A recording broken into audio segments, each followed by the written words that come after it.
버닝썬 자금을 횡령한 혐의에 대해서 피의자 신분으로 조사를 받고 오늘 귀가했다고 합니다. 네. 뭐 승리와 관련해서 여러 가지 얘기들, 범죄 의혹들이 제기가 됐었는데 사실 구체적인 혐의점만 놓고 보면 이번에 제기된 게 제일 무겁긴 합니다. 어떤 얘기냐면 이 승리가 버닝썬이라는 데를 유모 씨와 함께 유리올루스 대표와 함께 같이 운영을 했잖아요, 클럽을. 그 클럽 안에 본인이 예전에 또 다른 데서 운영을 했던 몽키 뮤지엄이라는 또 주점도 운영을 했는데 클럽 안에 몽키 뮤지엄의 이름을 딴 그러니까 그 부스가 따로 있었던 거예요. 그러니까 버닝썬 내부에 몽키 뮤지엄 칸이 있었는데 예. 그래서 그러면 버닝썬이 몽키 뮤지엄이라는 이름을 썼으니까 그 브랜드 사용료 명목으로 그쪽에 2억 6천만 원을 줬던 겁니다. 예. 이거는 조금 거꾸로 된 것 같지 않았어요? 버닝썬이 훨씬 큰 클럽인데 그러네요. 백화점에 예를 들어서 백화점에 무슨 뭐 전자제품을 파는 회사가 들어와서 물건을 그렇죠. 팔면 백화점 측이 오히려 거기에 돈을 줬다라는 거예요. 당신이 들어와줘서 고맙다는 식으로. 그래서 이게 사실이라면 혐의점 중에서 제일 무거운 게 되겠습니다. 말도 안 되는 거네, 지금 얘기 들어보니까. 지금 설명을 지금 양지열 변호사 잘 적용해서 설명했지만 누가 그런 행동을 하는 사람이 누가 있어요? 그러니까 당연히 횡령 의혹으로 이제 혐의를 받고 있는 건데. 네, 그렇지만 승리 쪽에서는 그것을 부인을 하고 있습니다. 아까도 말했듯이 DJ 부스를 운영하는 운영료 값이니까 난 그거 정당하게 받았다. 이건 문제될 것이 없다라고 계속 부인하고 있습니다. 네. 지금 그 수상한 자금 흐름과 관련해서 계속 예전부터 나오지 않았습니까? 네. 근데 자금 흐름과 관련돼서 조사가 어디까지 온 거예요? 지금 승리를 비롯해서 유인석 유리홀딩스 대표, 그다음에 전원산업의 이제 이모 회장, 버닝썬의 이문호 대표, 뭐 이성현 대표, 그다음에 대만인 린사모 예. 많이 나왔죠. 뭐 그 린사모의 어떻게 보면 자금관리책인 안모 씨라는 한국인이 있어요. 그 사람 등등이 갖고 한 7명 정도를 경찰이 횡령 혐의로 일단 입건했습니다. 횡령 금액은 한 20억 정도로 잡고 있고요. 이들을 이제 그 20억 관련된 돈의 흐름이라든지 그런 사실관계를 확인해서 공모해가지고 그렇게 20억을 횡령했다면 뭐 거기에 따른 의법 조치를 하겠다고 하고 있습니다. 예. 자, 이 버닝썬 이제 투자 관련해서 린사모라고 하는 대만계 이제 투자자라고 좀 알려져 있지 않았습니까? 네. 근데 린사모를 직접 조사해야 되는 거 아니야? 왜 그러냐면 자금의 흐름을 추적하기 위해서는 유력한 자금을 투자했던 사람을 조사를 해야 되는데. 그렇죠. 린사모 조사가 어려운가 보죠? 좀 쉽지 않은 상황입니다. 이 린사모는 버닝썬 지분의 20%를 투자했던 사람이고, 혹시나 이 린사모가 뭐 중국이나 대만 등지의 삼합회에 자금을 갖고 와서 돈 세탁을 하는 창구로 버닝썬을 이용한 게 아니냐, 이렇게 추측이 되는 그런 상황인데, 문제는 지금 가이드인 안모 씨만 지금 횡령으로 입건한 상태고요. 이거 어떻게 됐냐라고 이제 외국에 있으니까 외국에 이렇게 참고 자료를 내면 의견서만 보냅니다. 나는 그냥 투자해놓고 일정 수익만 받는 거지 다른 것들은 모른다라고 얘기를 하고 있고요. 아마 이게 좀 진행이 되는 상황이라면 입건을 좀 할 수도 있는데, 문제는 국제 공조가 좀 돼야 되는 상황이고, 그게 된다면 진행될 수가 있지만 일단은 외국에 있기 때문에 조사는 쉽지 않은 그런 상황입니다. 또 뭐 승리가 횡령뿐만 아니라 성매매 알선 혐의도 있는데, 네. 일본 투자자들을 초대를 해서 성매매를 알선한 거 아니냐라는 의혹이 있었는데, 당시에 일본 투자자 중 일행 중 일부가 이 부분을 인정했다는 얘기도 나와요. 인정했고 확인이 됐다고 합니다. 예. 처음에 이게 튀어나온 것은 그 유리홀딩스의 유 대표 등 카카오 메신저에서 나온 얘기잖아요. 그런데 결국은 이런 일이 없었다, 이건 장난이었다, 허풍이었다, 이런 얘기 했지만 조사를 한 결과 2015년 겨울에 방한했던 일본인 사업가 A 회장 일행입니다. 근데 그중 일부가 성매수를 한 사실이 확인됐다는 거예요. 다만 처음에 어떤 얘기가 나왔냐면 A 회장은 나는 부부 동반으로 갔다, 그럴 리가 있느냐 그랬어요. 크리스마스 파티에 참석한 건 맞다, 이런 인정을 했어요.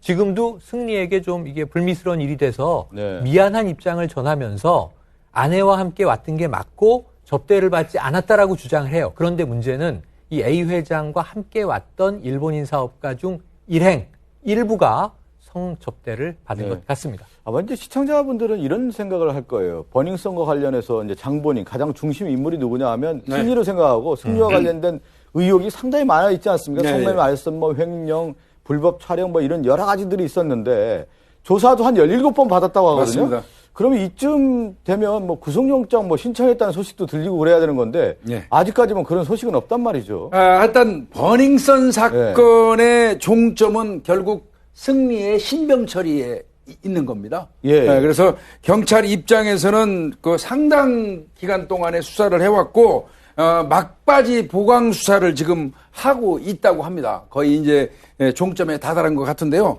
뭐 조만간 그 구속영장을 신청할 것이라고 얘기했는데 뭐 나오기는 이번 주에 했는데 이번 주는 이미 틀렸지 않습니까? 네. 오늘 금요일 신청하지 않으면 토요일, 일요일, 그 다음에 월요일 날은 또 연휴가 있고 그러니까 뭐 꼭히 신청을 한다 그러면 다음 주 화요일 정도는 영장을 신청하지 않을까 이렇게 보입니다. 네. 그 승리는 이제 혐의라고 할까요? 예를 들면 이제 횡령이라든가 네. 뭐 성매매 알선 이런 주요 이제 혐의에 대해서 이제 부인하고 있는 것을 알고 있는데 그렇죠. 구속영장을 신청한다고 했을 경우에 받아들여질 것인지 네. 언제쯤 신청할 것인지 이게 이제 핵심이란 말이죠. 김복주에 조금 언급을 했는데요. 뭐 금요일 지금 퇴근 시간 다 됐기 때문에 네. 영장 신청은 좀 어렵고 다음 주 초가 될 걸로 보이는데 영장 신청을 하면 검사각을 받아서 영장 청구를 할 것 같습니다.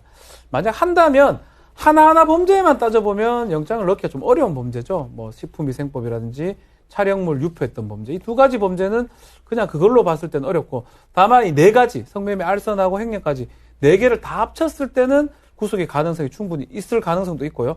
특히 성매매 알선 부분 같은 동업자인 유인석은 인정함에도 불구하고 이 승리는 끝까지 부인하는 부분 지금 횡령 부분하고 합쳐진다면 영장이 청구돼서 그 영장이 발부될 가능성도 지금 배제할 수 없는 그런 상황입니다. 자, 뭐 승리에 대한 조사가 이렇게 돼 있고 이제 구속영장 신청이 임박해 있다라는 소식이 좀 들어와 있는데 또 하나 이제 신병철이 이제 고심했다는 얘기를 좀 전해드렸는데 집단 성폭행 관련된 네. 혐의를 받고 있는 정준영 또 최종훈에 대한 수사도 지금 진행되고 있단 말이죠. 맞습니다. FT 아일랜드 전 멤버 최종훈 씨 처음부터 이름이 등장했던 인물인데 이 메신저 대화방에 있었던 것까지는 확인이 됐지만 범죄 혐의는 나중에 튀어나옵니다. 이 성폭행에 가담했다. 그런데 지금 혐의는 이런 거예요. 2016년 1월에는 강원도 홍천에서 또 이 같은 해 3월에는 대구에서 이 피해 여성들이 분명히 지금 존재하는 성폭행에 가담한 것으로 혐의는 잡혀있고 추정은 되는데 어떻게 되는 거냐? 네티즌 성토가 있습니다. 나흘 전 30일, 4월 30일에 비공개 소환 조사를 받았습니다. 그런데 피해 여성들과 술자리에 동석한 것까지는 인정을 했어요. 하지만 성폭행은 현재 부인하고 있습니다. 이 건 관련해서 6명이 입건돼 있는데 최종훈 씨는 현재 출국 금지만 신청돼 있는 상태예요. 네. 앞으로 여죄가 나오는지 지켜봐야 될 것 같고요. 정준영 씨는 우리가 아시다시피 구속된 상태이기 때문에 일단은 갇혀 있는 상태에서 조사를 받은 것으로 확인이 됐는데 문제는 아직까지 성폭행 혐의는 적용돼 있지가 않습니다. 네네. 다만 불법 영상을 촬영하고 유포한 우리가 아는 혐의로 구속 기소된 상태거든요.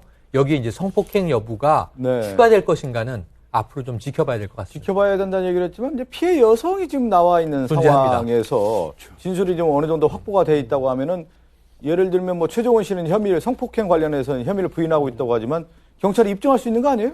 그러니까 이게 2016년에 있었던 네. 일들이기 때문에 일반적인 경우라면 진술 자체가 불가능한 상태도 돼요. 증거가 아예 안 남아 있을 수도 있는데 그리고 네. 결정적으로 이 피해 여성들이 본인들은 당시에는 기억을 못 하고 있거든요. 뭐 어떤 일이 있었는지도. 그런데 문제는 본인들 당사자들은 기억을 못 하고 있는 일을 저 단체 대화방들에서 가해자로 의심되는 남성들이 주고받았던 거예요. 예. 그렇기 때문에 이게 다른 사건과는 완전히 이 상황이 달라지고 말만 한 게 아니라 피해 여성을 촬영한 촬영물들이 있거든요. 그러네요. 그래서 지금 최종훈 씨 같은 경우는 술자리에 동석했다고 하는데 이게 술자리에까지만 있었던 거냐 아니면 정말로 누군가가 성폭행하는 자리에 있었다라면 본인은 성관계를 직접적으로 하지 않아도 여전히 집단 성폭행이 네. 되는 거거든요. 이거 엄청나게 무거운 그러니까 범죄입니다. 지금 양지열 변호사 얘기했지만 범죄 사실과 관련해서 스스로 입증하는 그렇죠. 이거는 그런 뭐 내용을 이제 카카오 대화방에 남겨놓은 거죠. 수사기관은 너무너무 고맙죠. 이런 강간 성범죄 네. 사건 증거가 없어서 피해자 진술의 일관성 이런 거를 기준으로 겨우겨우 공소사실을 입증하고 공소유지를 하는데 이거는 자기들이 다 들어놓고 뭐 얘기도 해놓고 녹음도 해놓고 찍어놓고 이렇기 때문에 사실 특수강간이 될 가능성이 아주 높아 보입니다. 예. 증거가 많기 때문에 만약 특수강간이 된다 그러면 거의 살인하고 비슷해요. 5년 이상 무기징역까지 될 수 있는 아주 중범죄이기 때문에 과연 이제 어떻게 또 변명을 할지 찍어놓고도 이건 내가 안 찍었습니다 할지 어떤 말을 할지 그거는 좀 지켜봐야 될 것 같습니다. 말씀드린 것처럼 승리는 17번째 경찰 소환 조사를 받았고요. 또 정준영과 최종훈 같은 경우는 집단 성폭행 관련 혐의에 대해서 조사를 받고 있습니다. 다음 사건으로 갑니다.